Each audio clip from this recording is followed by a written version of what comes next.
Yes, Bhante. Yes, Bhante. So maybe you can make a bigger size. It is a little small. How about now?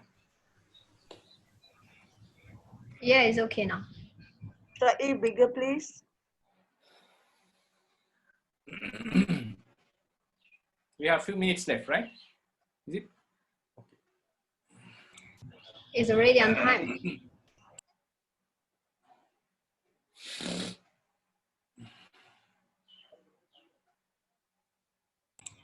So Bhante, you want to show your face or not? Ah.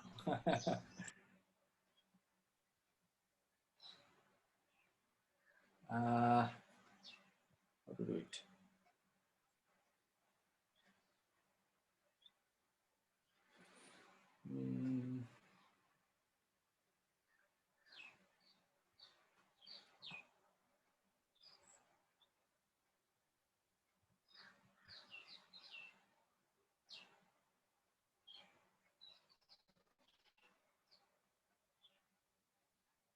Hello. Hello, everyone. So,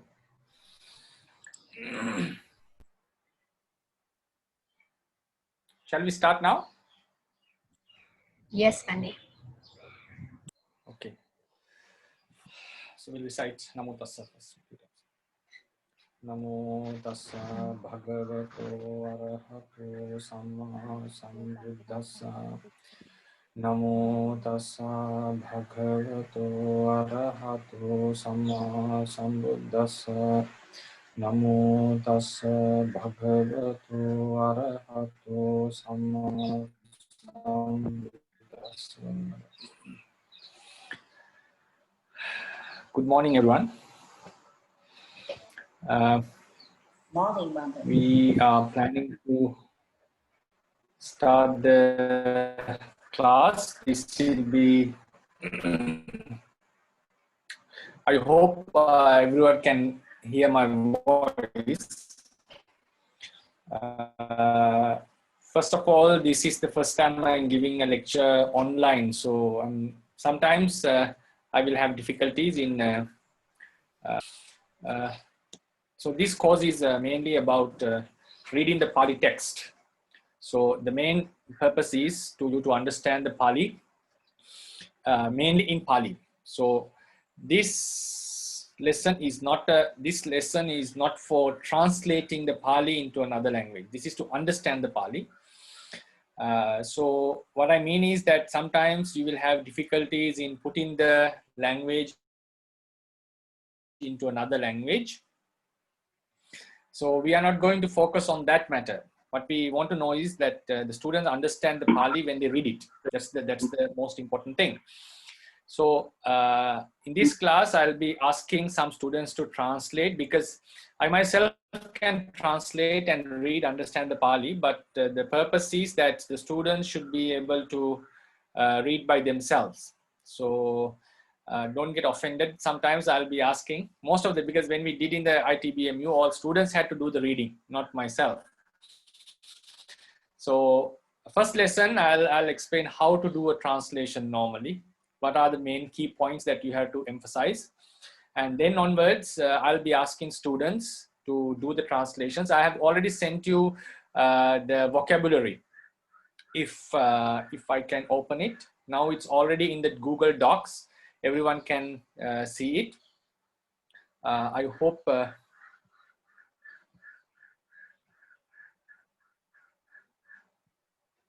can you see it in the screen now? In the vocabulary? It's so small, Bhante. We can see the screen, but it's really small. How about now? Good now. This is better. Oh, no, it can, but it's a little bit small, especially for friends who are using iPad or something. Oh, this is okay. Then we'll have to open.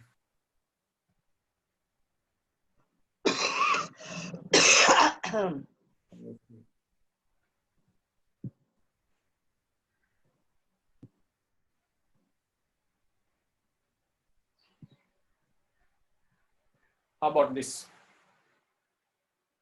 Can you see it? Yes, Bhante. Okay. So this is the vocabulary. I'll be sending it every week before the classes. So in this vocabulary, I have given all the meanings. So the purpose is that I'm asking you to read it before the classes and get ready and try to translate by yourself. And in the further handout that I'll be sending, there will be some grammar lessons explaining some points in the sutta, because some new students will not be able to understand directly. So the purpose is the handout is for you to read before and to get ready for the lessons. The next thing is, before going into translation, if I explain something like, this is studying a language. I hope all of you have some basic knowledge in Pāļi. When you are doing a language, especially a language like Pāļi, which is not being spoken these days, you have to be familiar with the vocabulary again and again. That is a very important thing. So I would recommend you to at least read one time the vocabulary I'm sending. All the vocabulary that you have done up to date, please read it at least once a day. I'm not asking you to memorize the vocabulary, just to read it one time, the handouts. So automatically some words will stick in your mind. So without the vocabulary, it will be deadly difficult to. So I would recommend you to read the vocabulary at least one time per day. Take few times. Just read the Pāļi and the English, So automatically you will start to catch some words, and also the grammar lessons that I'll be explaining in the handouts. And also during the lessons, I'll be also giving some grammar points that I asked you to write down, because all is not possible to be explained in the handouts. So during the lessons also, I'll be explaining some certain grammatical points. So then the last thing is, I'll ask students to translate. So the purpose is, this class is for you to read the Pāļi and not for me to read the Pāļi. So I'll ask students, so be prepared for that, because if you can translate, means you can read the Khuddaka Nikaya, which is called the Udāna Pāļi, which is considered as an ancient book that is preserved in our Theravada tradition, and its Pāļi is quite easy to understand. So that's why I have chosen this book. In the ITBMU, we did some translation of this, but we couldn't complete it. So, but as we have some new students, I'll be starting from the beginning. So if I go into the translation, I'll share the screen, Udāna Pāļi. I hope everyone can read it, see it. The Bodhi Vagga. Bodhi Vagga means this is a group. Vagga here means group. The first sutta I'll translate. I'll explain how to translate and give some key grammatical points. So Bodhi Vagga means the group. This group contains 10 suttas, and it is given the name Bodhi because the first 3 suttas are related to the enlightenment of the Buddha. Bodhi here means the enlightenment. So the first sutta is called Patama Bodhi Sutta, the first Bodhi Sutta. Then we have a second Bodhi Sutta, Dutiya Bodhi Sutta, and also we have Tatiya Bodhi Sutta, the third Bodhi Sutta. So they are very similar, only few points are different. So if we read now, Evam me sutang. So this part, always try to translate. I think all of you are familiar with this. Thus I have heard. This is may here is normally we translate in grammatically this as the instrumental case. This has been heard by me. So, but normally the translations are given, thus I have heard. Always evam me sutang, you can translate as thus I have heard. So then I shall read the first sentence. Ekang samayang bhagava uruvelayang viharati najja neranjaraya tire bodhi rukkha mule patamabi sambuddho. I shall read it again. Ekang samayang bhagava uruvelayang viharati najja neranjaraya tire bodhi rukkha mule patamabi sambuddho. So in a sentence, the most important part of a sentence is the verb. So here in this sentence, the verb is viharati, which I have marked, right? It's the verb. So then, when the verb is understood, then you have to verbal words. This is another point. The verb is the most important. Then we have to think about the verbal words, words which have the meaning of a verb. Action, which have the meaning of actions. For example, if we take, if you can write down these points. Now in a sentence, first we have to do is, we have to consider about the verb.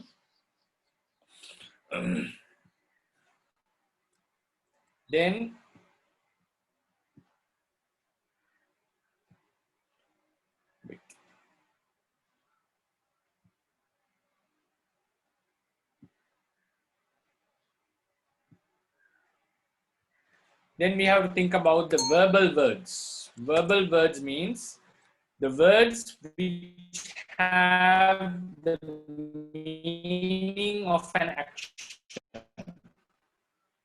Words which have the meaning of an action. So there are few such words. First is a gerund.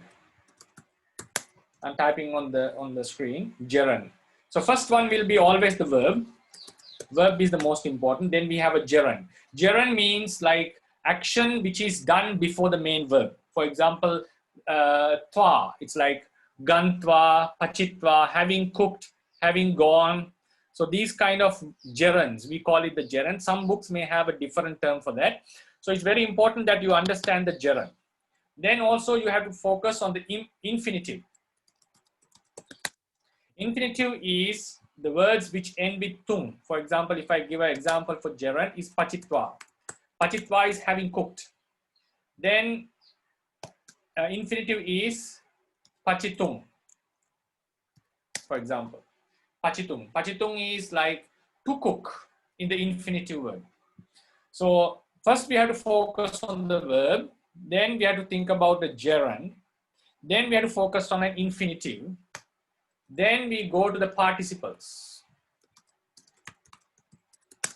Participles, it can be present participle,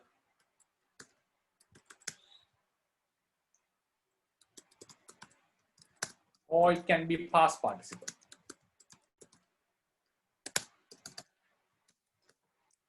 Right? So these are the four main points that you have to focus. They are all connected with actions. If I give an example for present participle, is gachant. The one who is going, while going, gachant. If I give a past participle, is pachita. Pachita is has cooked. Right? Has cooked. If you have difficulties in these terms, I'll be explaining about grammatically these terms in further lessons, but I suppose that you have to have a background knowledge about these terms. Present participle means an action, noun, which denotes an action which is already doing. Past participle is an action which has already been done.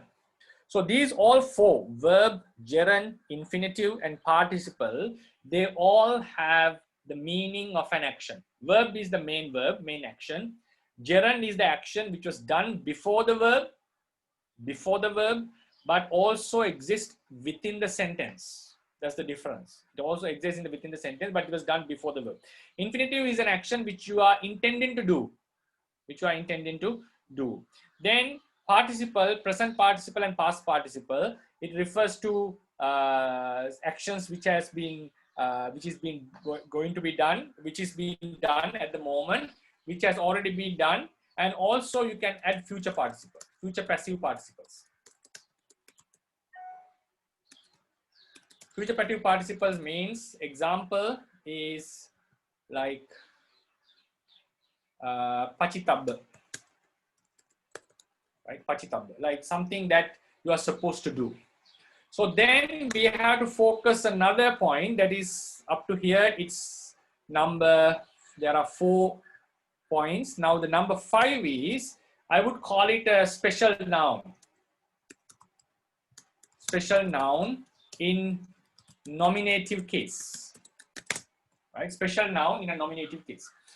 So why did I explain these 5? Because a sentence, if you give me if a sentence is divided into parts based on these 5 nouns, a sentence is divided. For example, if I write an example sentence, Puriso gamang gantva battang bunjati. A simple sentence. So Puriso gamang gantva battam bunjati. Before coming to the translator, this knowledge is very important. If you have mastered this technique, there is no sentence that you cannot analyze. You can analyze any sentence based on this technique. So I'll take it few minutes on this technique. Puriso gamang gantva battam bunjati. If you analyze this sentence based on the 5 aspects that I have given, bunjati is the verb. Right? Bunjati is the verb. If I color it red, then gantva is the gerund. Right? Gantva is the gerund. So these 2 makes the sentence into 2 parts. Because if you think about the object of bunjati, bunjati is to eat. What do you eat? What the person eats is the battam, is the rice. This bunjati has no whatsoever connection with the gamang. So this verb is connected to a special object, that is battam. Gantva having gone, gantva has no relationship with battam, because when you say having gone, you have gone to a certain place. So that place is gamang. So gantva is connected with gamang. So we divide the sentence. Battang has no relationship with gantva and gamang has no relationship with bunjati. There can be an indirect relationship, like someone can say you eat having gone to the village. There is a certain connection, but I'm talking about a direct connection. So direct connection, gantva is connected to gamang, bunjati is connected to battang. So likewise, so if I add this sentence, if I make this sentence, expand this sentence, Puriso ratena gamang gantva battam bunjati. So ratena means, this is instrumental, by a vehicle. The man having gone to the village with a vehicle eats rice. So this ratena, if you think about this ratena, by a vehicle, it has no connection with the bunjati, because ratena was connected with the gantva, because he went with a vehicle, went in a vehicle. So what I want to say here is, these 5 terms, verb, gerund, infinitive, participle, and the special noun in the nominative case, they have their own objects. They have their own instrument. They have their own dative. They have their own ablative. They have their own genitive sometimes. Actually, mostly the verb doesn't have a genitive, connection with the genitive. Then the locative. So what we have to do is, when you get a sentence, always focus on these 5 points: verb, gerund, infinitive, participle, and the special nominative case. The special nominative case, you will learn with experience. Don't worry about that. I'll not be able to explain at this moment. From the very first sutta, you will be getting such nouns, but that will be with your experience, you will understand. But the first 4 is easy to understand. Looking at the formation of the word, you can understand what it is. So now we'll go back to the sutta.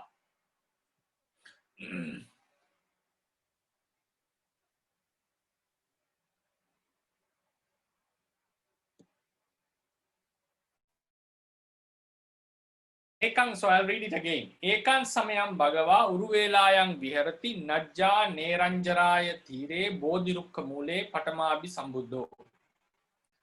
So first you should be able to know the meanings of these words. So that is why the vocabulary was given. So if I explain them word by word, ekang is 1, samayang means time, bhagava is the blessed one. These are nominative case, is special case. Uruvelayang is the village that he was living, Uruvela. It's a one kind of It can be called a district or some area. Viharati is the verb living. That is the main part of this sentence. Then we have Najja, the river. Neranjaraya, the name of the river. Tira is the bank of the river. Bodhirukka Mula means the foot of the Bodhi tree. Mula is foot. Bodhirukka is the Bodhi tree. Then Patamabi Sambuddho, this is a special noun. I'll explain it later. This shows that having enlightened. So this is an example of the last one, number 5, the special noun with the nominative case. So now, if you analyze the sentence, you will see there is the verb. There is a verb in every sentence. But if you see, there is no gerund here. There is no gerund, twa, and all this. Then there is no infinitive in this sentence, right? There is no infinitive. There is no participle in this sentence. So it's a very simple sentence. There is no gerund, no infinitive, no participle. But there is the nominative noun, special noun, nominative case special noun. I'll come to that later. Before that, we'll analyze the sentence. Now we have Viharati, lives. So now you have to understand what is this sentence, this verb, whether is active or passive. This sentence, this verb is active. You have to master the active tense and the passive tense. There are no shortcuts for that. So Viharati is normally an active tense verb. So he lives. So who lives? What is the subject of this sentence? Normally we know the subject is written in the nominative case in Pāļi. Subject is written in the nominative case. So here the subject is Bhagava, the Blessed One. Blessed One is the nominative case. So he is the subject. So Bhagava Viharati, the Blessed One lives. Now, this sentence is not divided based on the gerund or any infinitive or anything. So this Viharati will have its own object, instrument, dative, ablative, locative. Necessary that every verb should have an object. It is not necessary that every verb should have an instrument. It depends on the context and also it depends on the verb. So now we'll start. Viharati, he lives. So the action Viharati, living. Normally, if you think, now this is the way of thinking in Pāļi. So when you are reading a language, you have to think, analytically think. There are no shortcuts for this. Viharati, does it need an object? Viharati, does it need an object? Viharati means living. So for living, you don't need an object. You need just a place. You need a location for living, not an object. So therefore, this sentence doesn't have an object. So where does he live? So where the place where he lives is explained. Normally the locative, the location, the place where action happens, a place someone lives, a place someone stays, a place where an action occurs is written in the locative case. You know, there are 7 cases in Pāļi. It's written in locative case. For that, you have to master the declinations, like the masculine declination, feminine, neuter gender, different declinations. There are no shortcuts. So for that, you have to keep on reading again and again the declinations given in different books. So this Uruvela is a feminine noun. I have given it in the vocabulary. Refer to that in your computer. Uruvela is a feminine noun. So normally feminine nouns in the locative case, it appears as Uruvelayang. Uruvelayang is a locative case. So the Blessed One lives in Uruvela. Uruvela is the village. Then it further explains about the exact location. Uruvela is a huge area, it's a district, like a village. In that Uruvela, he lives under the Bodhi tree. Bodhirukka Mule, Bodhi tree. So, so this is common sense. You should know that Uruvela is a village, so the Bodhi tree should be inside the Uruvela, inside that region. So these are some common sense that to understand the sentence. So, Bodhi Rukka Mule. Bodhi is the Bodhi tree, Bodhi Rukka. Mule is the foot. Mule is a locative case. So, he lives under the or near the Bodhi tree, near the foot of the Bodhi tree in Uruvela. Then the sentence further explains where the Bodhi tree is located, right? Where the Bodhi tree is located. You can see Tire. Tire means it's the locative case again. So, just looking at the case endings, you should be able to guess what kind of a relationship it has with the other noun. So Tira is the bank. So in the bank, so he lives in the under the Bodhi tree, near the Bodhi tree, near the foot of the Bodhi tree, in the bank. Bank of what? When you say a bank, there should be at least a river or a lake, something. So Najja Neranjaraya. So Najja, I have given in the vocabulary. This is the dative, genitive case, instrumental, dative, genitive, all cases of Nadi. Nadi is the river. So of the river, Neranjara is the name. So both are written in genitive case. So if you have difficulties in the case endings, you have to go to the declinations. Najja Neranjaraya Tire. So the bank of the Nadi, river Neranjara. Right, Najja Neranjaraya Tire, the river of the Neranjara. So he was living in the village Uruvela, near the foot of the Bodhi tree, in the bank of river Neranjara. That is how you understand the sentence. So these are just, when you read the Pāļi sentence, always try to get the meaning by your common sense. That is the most important thing. You have to figure it out, what kind of a meaning this should be, and then try to add your knowledge about the case endings. Sometimes your imagined meaning may be wrong. So if it is not accurate, it will contradict with the case endings. So then you have to think again. So that's how you get a meaning of a sentence. There are no other technical way of understanding a language. So then we have the locative case, the place where he lived. Now, locative case has another meaning. Normally, it refers to the place where the action occurs. Sometimes the locative case refers to the time in which the action happens. This is another grammatical point for you. If someone is not familiar, please write down. Locative case refers to the place where the action happens, and sometimes the locative case refers to the time action happens. Time, right? The time and action happens.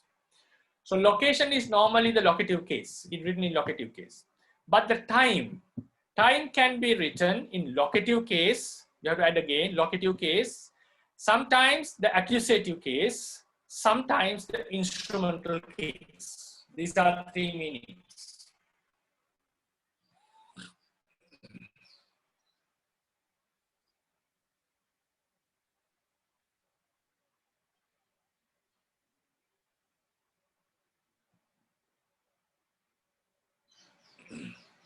The time where action happens can be written in three case endings.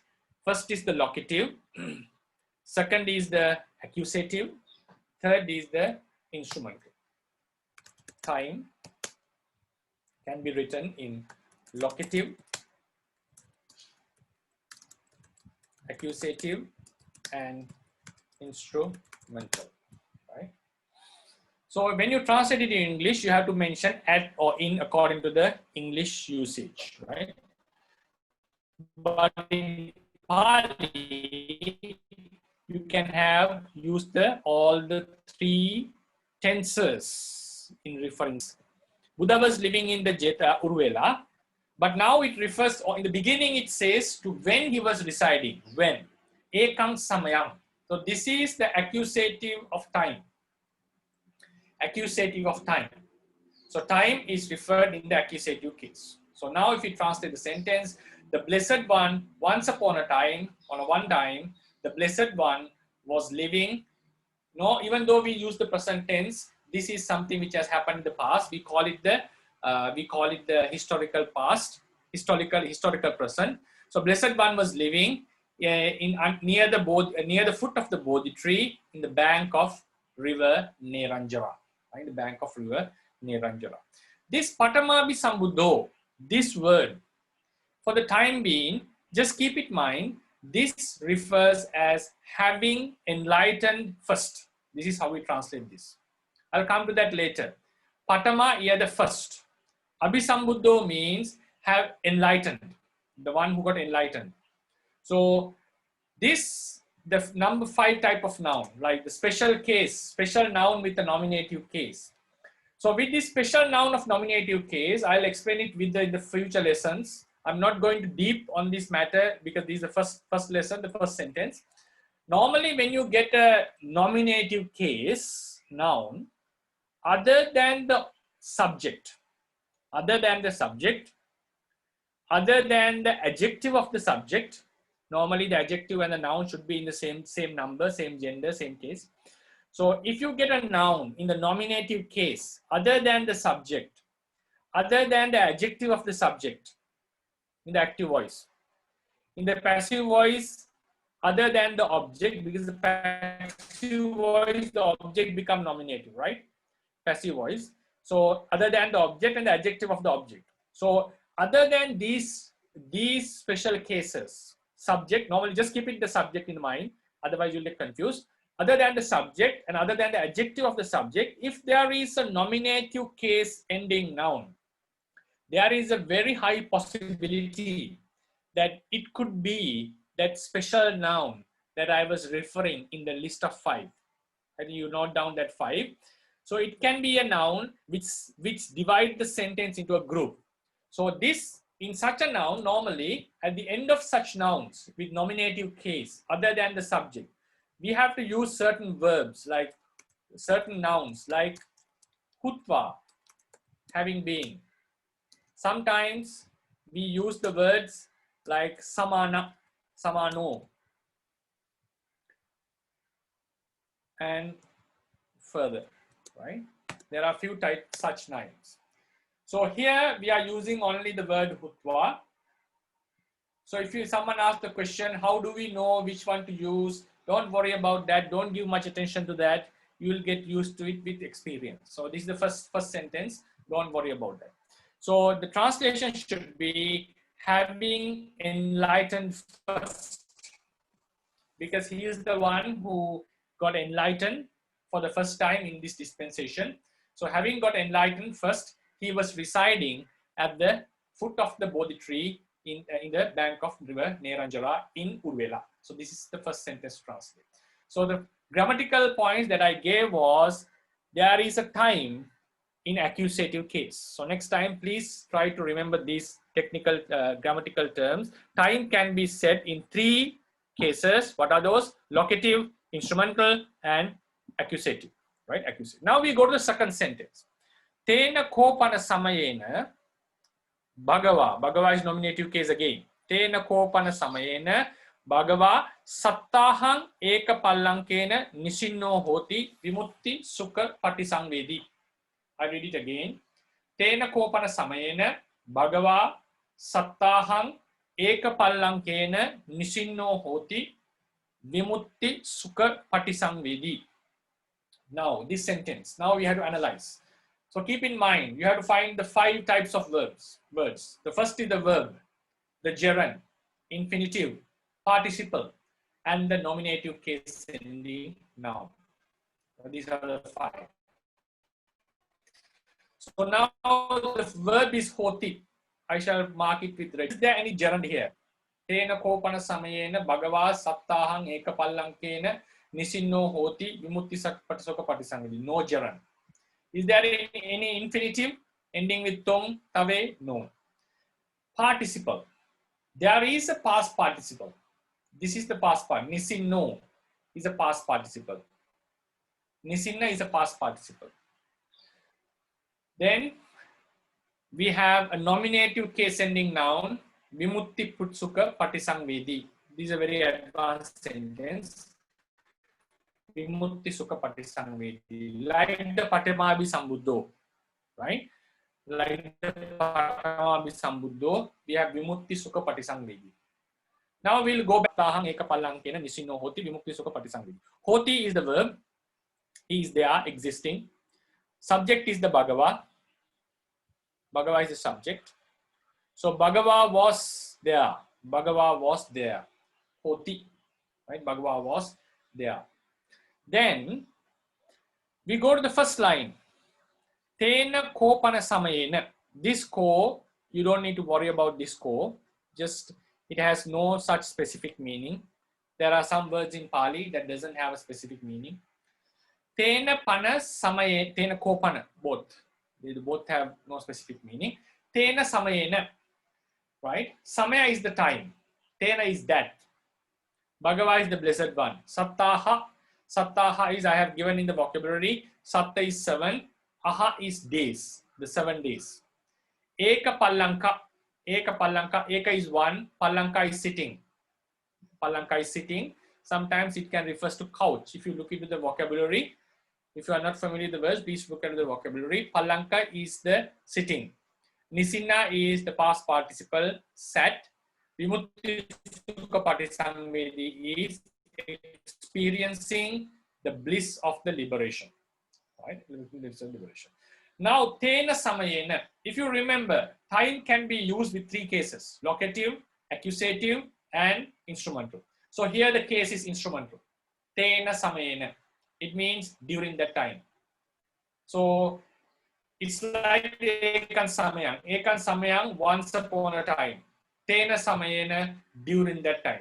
So the story goes like, once upon a time, the Buddha was living in Vela. At that time, tena samayena. So this is again, the time is used in instrumental case instead of locative or accusative. That's why I said time can be used in 3 cases: locative, instrumental, and accusative. This is the time of instrumental of time. Right? Instrumental of time. Here it was instrumental of accusative. The Bhagava, at that time, the blessed one. Right? At that time, the blessed one existed. So the nisinno, nisinno is sitting. He was sitting. He sat. Right? Nisinno is a past participle. Nisinno. At that time, the blessed one was sitting. Nisinna is the past participle of nisidati. Right? So these words that you have to be familiar. These are basic grammatical points. Then, how he was sitting.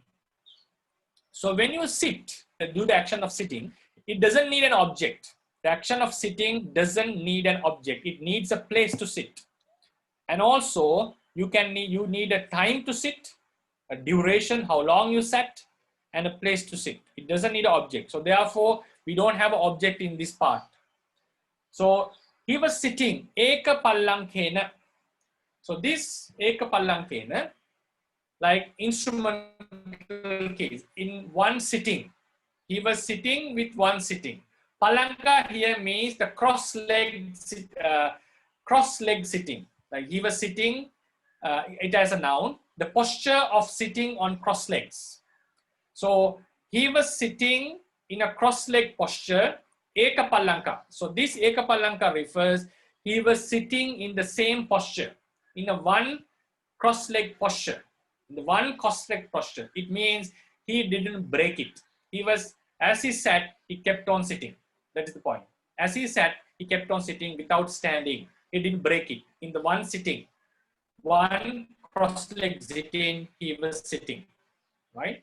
So maybe it looks weird in English, but don't worry. The most important thing is you understand the meaning of the Pali. Then we have Saptahang. This Saptahang should be divided. Saptahang should be written as Sapta plus Aha. Aha is day. It means 7 days. Saptahang is 7 days. So now I also mentioned, when you want to say the time, you can use locative case, instrumental case, and accusative case, right? Locative, instrumental, and accusative case. So here the word is in accusative case, Saptahang, 7 days. So he was sitting in the one cross-legged posture for 7 days. He was sitting for 7 days. Now there's another grammatical point that I would like to explain. Please write down.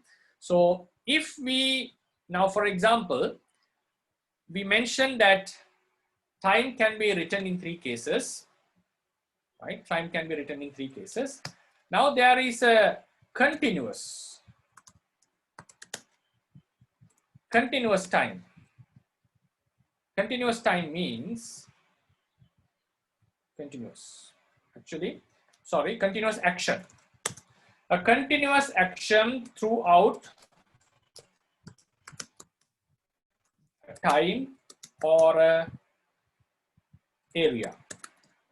For example, if an action happens throughout the entire time without any break, if an action happens throughout an entire area, for example, a whole kilometer, someone keep on running without stopping, or someone sit for the whole day without standing, someone sleep for the whole night without waking up. These are called continuous actions, actions which continue. Continuous actions doesn't mean the continuous tense. It's not the ing action I'm referring.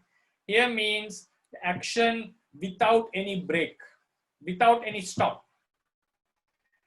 If an action happens throughout the entire time or throughout the entire area, the time and the area should be written in accusative case, right? It is another grammatical rule. If an action happens throughout the entire time or throughout the entire area, the case should be written in accusative, right? So case should be written in accusative. So here he was sitting throughout the entire 7 days without breaking the posture, right? Without breaking the posture. So that is the meaning. Sattahang eka pallankena nisinno hoti.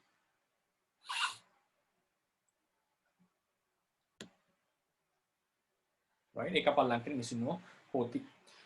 So I think it's the sentence is clear. The Blessed One was sitting one time. This Tena Samena is the instrument of time. Then Bhagava, the Blessed One, was sitting continuously for 7 days in the one sitting posture. This word, the one sitting posture, also implies that he was sitting continuously, but we use it also to emphasize in the time also. Then Vimuttisukha Patisangvedi is the noun with the nominative case. I also mentioned that these nouns have special the nominative case, and for that we have to add some at the end. Don't worry about this. I'll be adding this. Sometimes you may not understand it clearly. Don't worry about that that part. You'll get to use to that later. So here,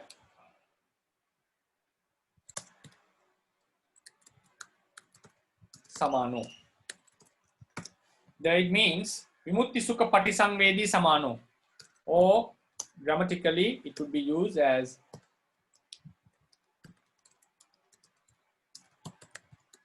Vimuttisukha Patisangvediya mano, right?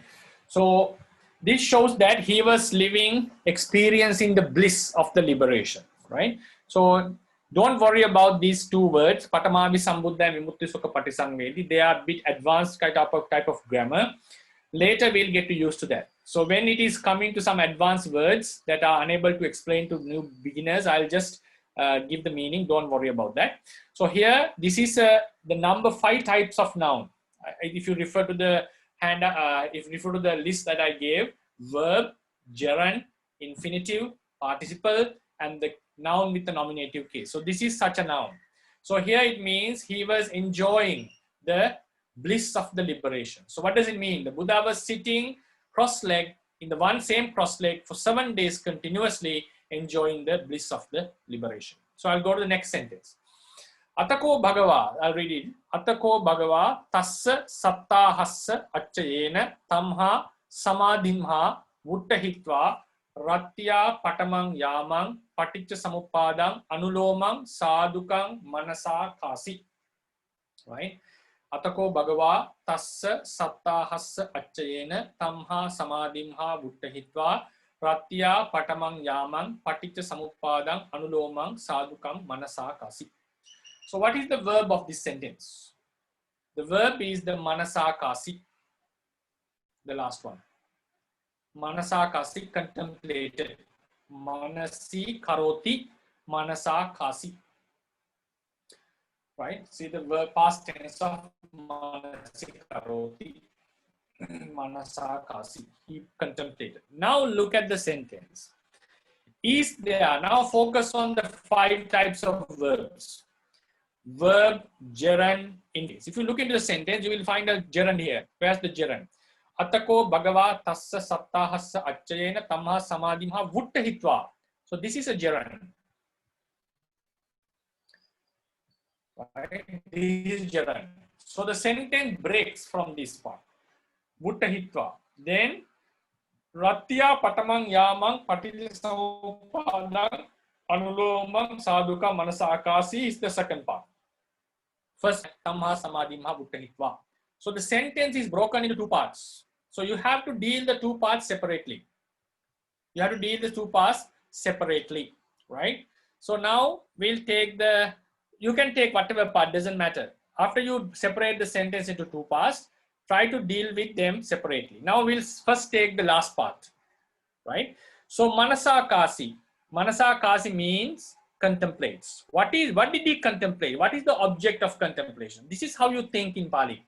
So if there's a verb, what is the object? What is the instrument? What is the adverb? So likewise, you have to keep on thinking systematically. Manasa kasi, what is the object? What did he contemplate? If you look at the sentence, you will find he contemplated the paticca samuppada.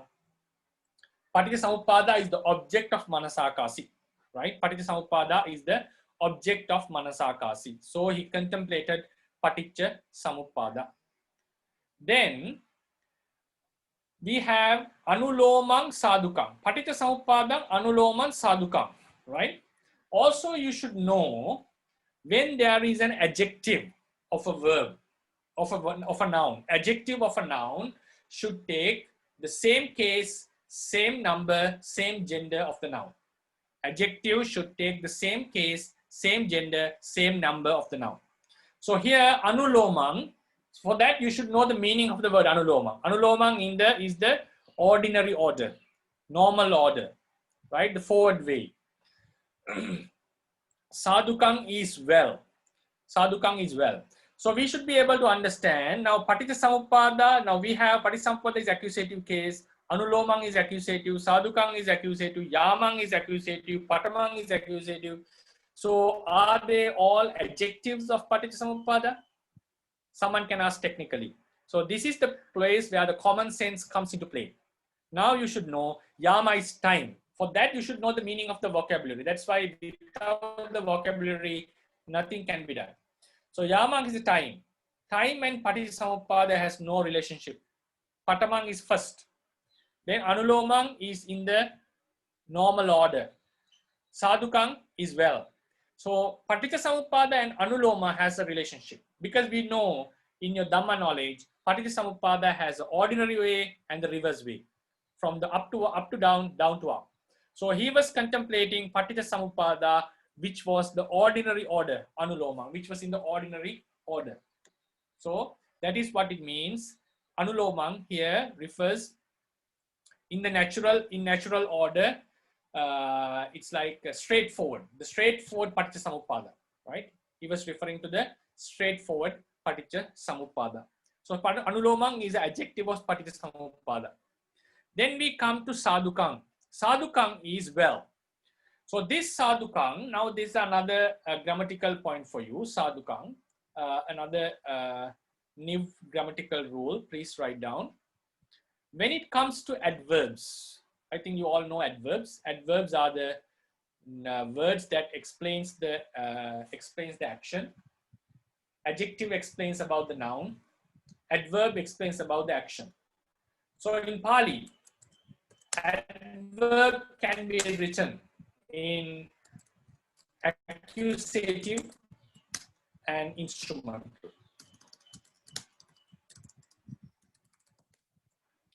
adverb can be written in both accusative and instrumental. So now you can ask a question. Sometimes time can be written accusative, continuous action can be written accusative, the time and the area of a continuous action. Adverb can be written accusative. How do we understand? That is common sense. That is that you should understand this should be the adverb, this should be the adjective. There is no shortcut or short direct way of explaining this, right? So therefore, this sadukang is the adverb of manasakasi. He contemplated well the paticca in the ordinary order, right? In ordinary order. Then we come to patamang yama. Now still we are in the same part of manasikasi. Object of manasakasi is paticca. Adjective of paticca is anulomang. Adverb of manasakasi is sadukam. He contemplated the ordinary paticca, the paticca in the ordinary order well. So that is how we understand. Then we have patamang yamang. Patamang yama is watch. There are 3 watches in the night. First, second, third. Patama is first. First watch. Watch is indicates the time. So now we come back to the grammatical lesson. We already taught. If you want to say the time can be written in three cases: accusative, instrumental, locative. Accusative, instrumental, and locative. So this patamang yamang is the accusative case. Again, like ekan samayam. In the first watch, that's how we translate it. In the first watch. So it's the accusative of time in the first watch. Ratya. Ratya is the genitive case of night. Ratya, of night. So the first watch of the night. So how do we translate? The Blessed One or the Bhagava, Blessed One, we should know that. That is the adjective and subject of the sentence. He contemplated the paticca in the ordinary order well during the first watch. In the first watch, patamang yamang, ratya, of the night, right? Of the night. So patamang yamang is the accusative of time. Then we come to the second part, vuttahitva. Vuttahitva is having stood up, having emerged, having stood up, having emerged. So here it is referring to, if you look into the nouns of the that part, tassa sattahassa, that 7 days, achayena, after tamha, samadhimha, concentration. So instead of saying standing up, we would call it emerging because it refers to the samadhi. So when you emerge, you don't stand from a samadhi, you emerge from a samadhi, a concentration. So now having stood up, normally when you stand up from something, you don't need an object. What you need is an ablative. When you emerge from something, when you stand up from something, somewhere, it needs an ablative to from where the action has been done. So here samadhimha is the ablative case from the samadhi. He emerged from the samadhi, that samadhi, because he was contemplating, he was experiencing the bliss of the nibbana, right? He was experiencing the bliss of the nibbana. He stood up from that samadhi. He emerged from that samadhi, right? Tamha samadhimha vuttahitva. Then we have a special clause. Tassa sattahassa achayena. Tassa sattahassa achayena. So this is another new grammatical rule that you should write down. This means the achaya, the word achaya.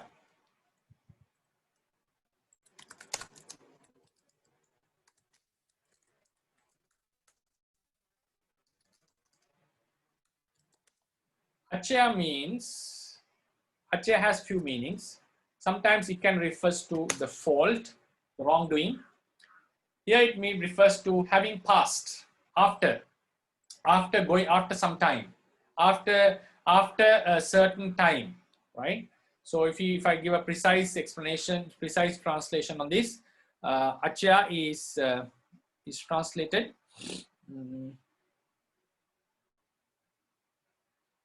Yeah, it's like after some time, like after lapse, passing away, and all these, right? Passing away. So here it refers to the passing away of a certain time. So when you want to say the use word achya, having passed, so that word achya will always be connected with the genitive case. Achya will always be connected with genitive case. Right? So there are 4 grammatical rules that we have studied so far. So achya.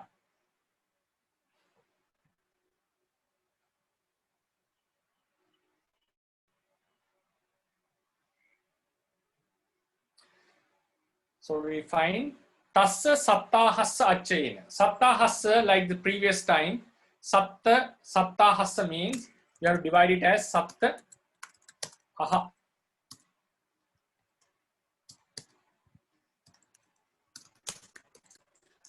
Aha is days, 7 days. So after these 7 days, tassa means those, after those 7 days, tassa sattahassa achayena. So when you want to say after passing some time, if you use the word achaya, the time has to be written in genitive case. If you say after the Buddha, Bhagavato achayena, after the Buddha has passed away, Buddhassa achayena. So normally, if after someone or after some time, if you want to say that, use the word achaya, always you have to use the genitive case. That is a rule, right? So how do we translate now? Atha, here ATHA, Atha is then the Blessed One. After elapsing of 7 days, after those 7 days, it doesn't matter, as long as you get the meaning, it's okay. After the 7 days, emerge from that samadhi, emerge from that concentration, right? Emerge from that concentration, or having emerged from that concentration, then what he did? He contemplated the Paticca Samuppada, Manasakasi, Paticca Samuppada in the ordinary order. Well, he contemplated well the Paticca Samuppada in the ordinary order during the first watch of the night, right? During the first watch of the night. So translating it into your own language or into English, it depends on your skill.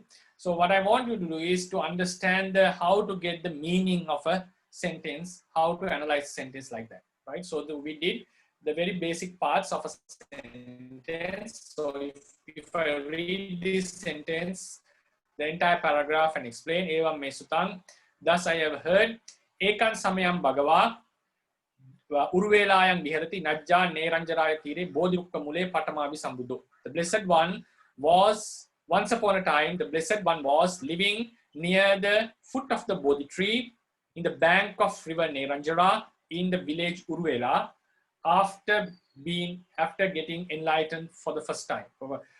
After getting enlightened for the first, right? Being the first to get enlightened. Then Tena Kopana Samayena, the Thai instrumental of time, during that time, Bhagava Sattahang Ekapalankena Nisinno Hoti, the Blessed One was sitting in a one cross-leg sitting throughout the entire 7 days. Throughout the entire 7 days.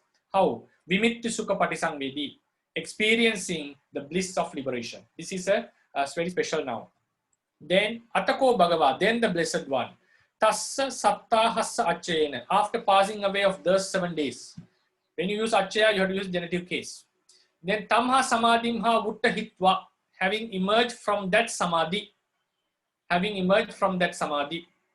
What did he do?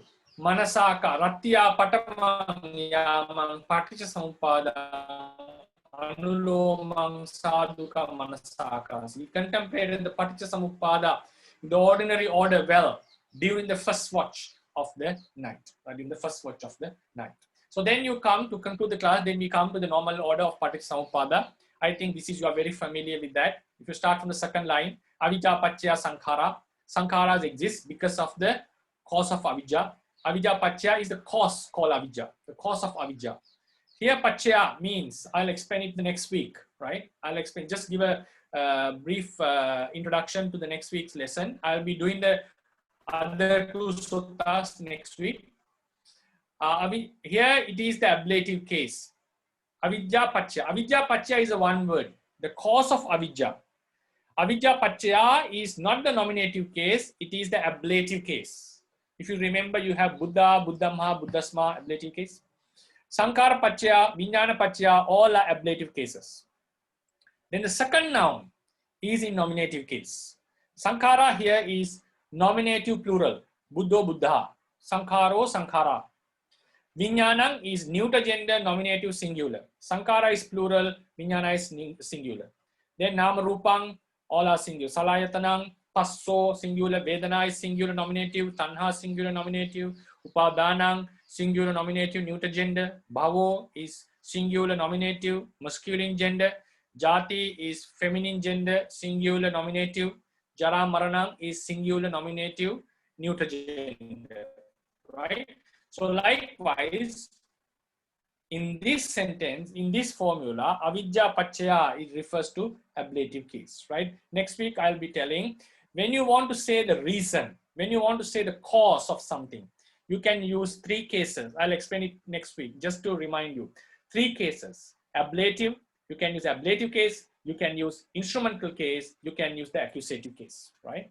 So when you want to say a cause, ablative, instrumental, accusative. So please keep that in mind.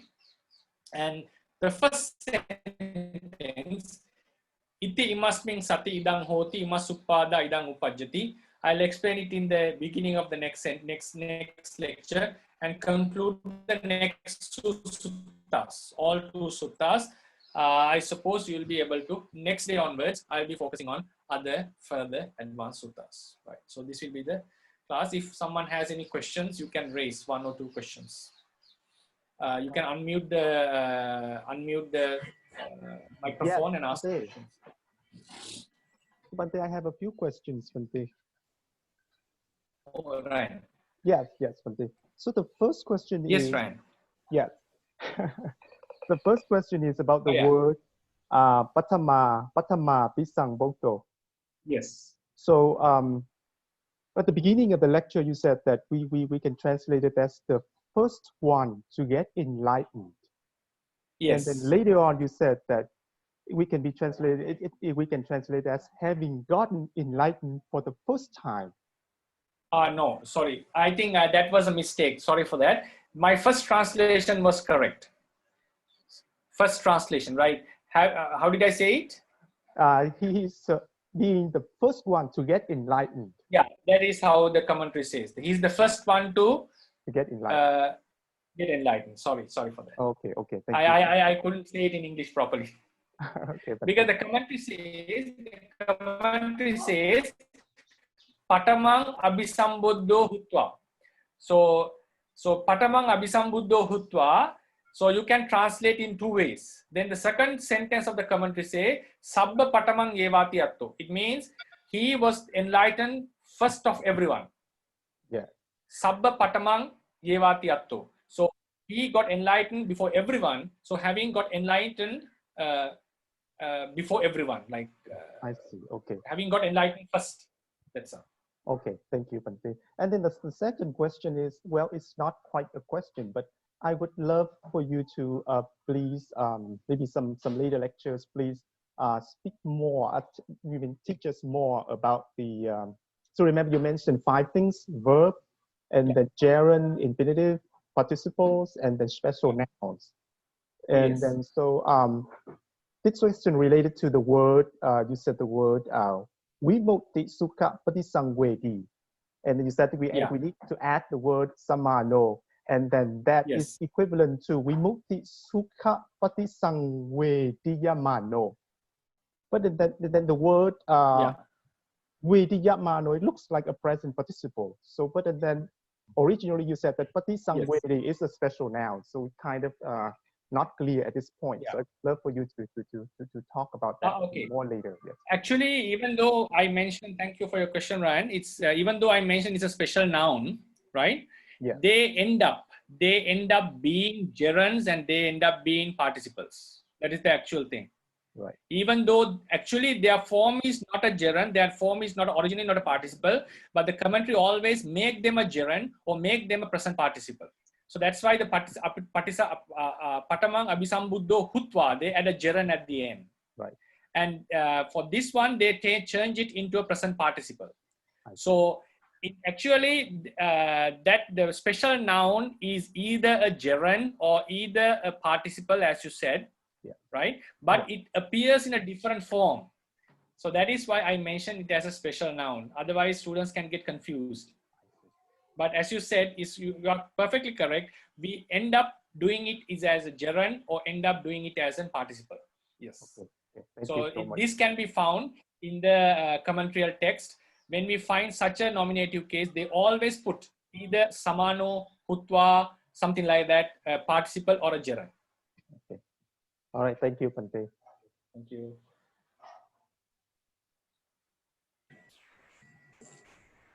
Hello, Bhante. Yes. Hello. Yes, I can hear you. Oh, okay. So I have a question here regarding the time. So time can be written in 3 cases. Yes. And you already explained about the accusative case. So how about the other 2 cases, Bhante? In which case we can use? Sorry, I couldn't hear you the last part. I mean, so for the instrument. Hello, can you hear me? Hello? Yeah. Now I can hear you. Yeah. So for the instrumental case and Yes, I can hear you.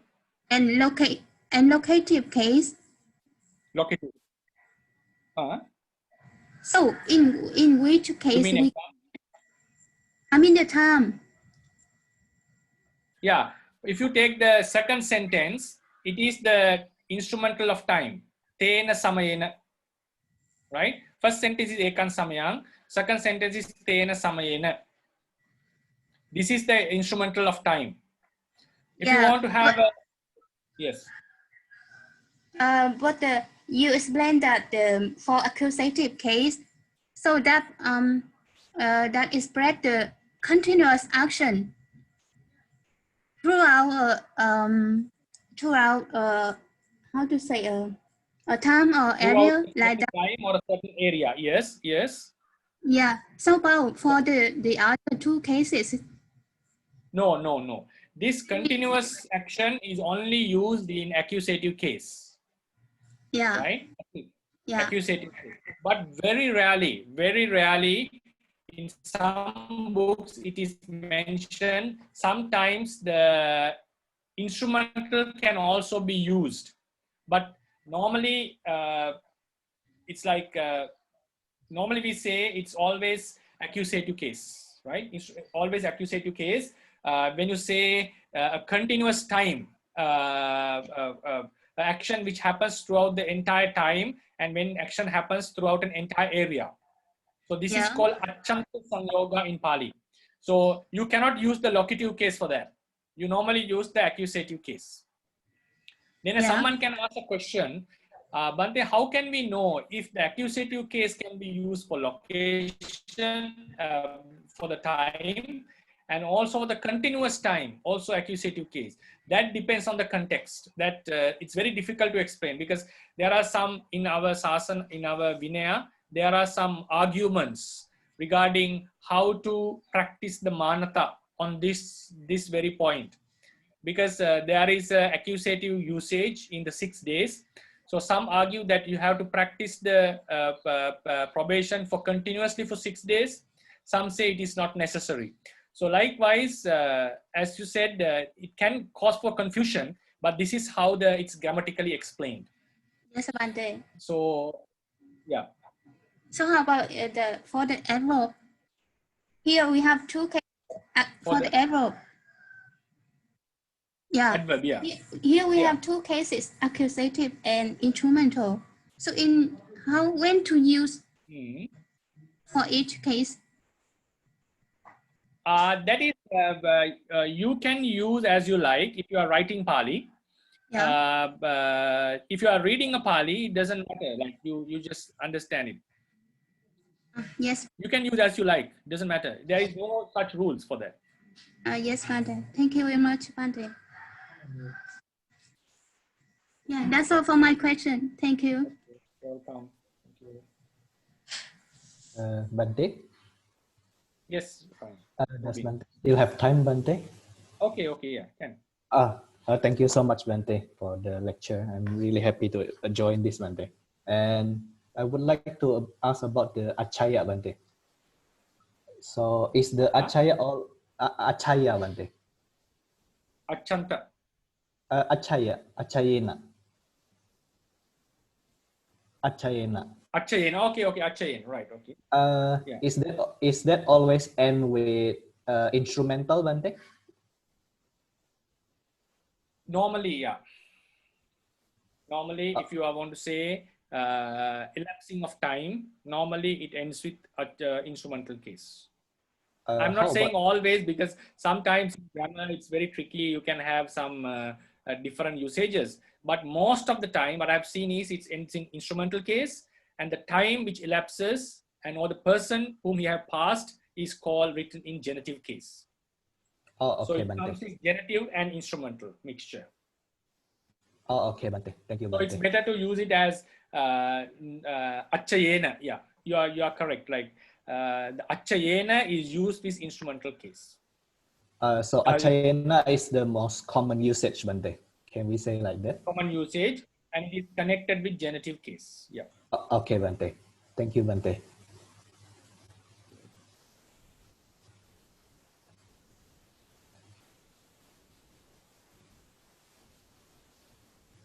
Okay then. I think we have passed the time. So, Sally? Yes, Bhante. Yes. So, shall we conclude the class? Yes. Maybe you want to someone to summarize for this class. You can point out someone. Yeah, sure. Volunteer.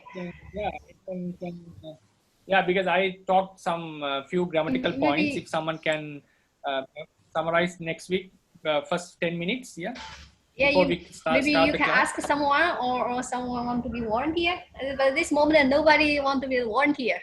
I want to try the next class. Okay, please, okay, go. good, Yeah, wonderful, go. wonderful. Thank you. Sadhu, Sadhu, sadhu, Oh, sadhu. then, thank you very much. Thank you so much, Thank you so much. Bhante. Thank you so much, Bhante. Thank you, Bhante, so much.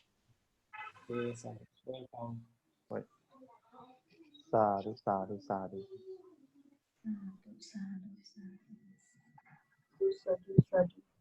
Thank you, everyone. Thank you, Sayalai.